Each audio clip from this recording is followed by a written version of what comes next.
The World AIDS Day reminds us that we have the power to transform lives and futures, and end the AIDS epidemic once and for all. The progress we have made is undeniable. Since 2010, new infections have fallen by 40%. AIDS-related deaths have declined by more than half, and access to treatment is better than ever before. But for many people around the world, the crisis continues. Millions still lack access to HIV prevention and treatment services because of who they are, where they live, or the stigma they endure.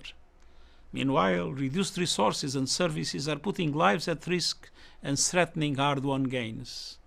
Ending AIDS means empowering communities, investing in prevention, and expanding access to treatment for all people.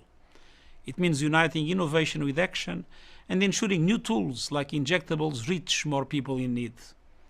At every step, it means grounding our work in human rights to ensure no one is left behind. Ending AIDS as a public health threat by 2030 is within grasp. Let's get the job done.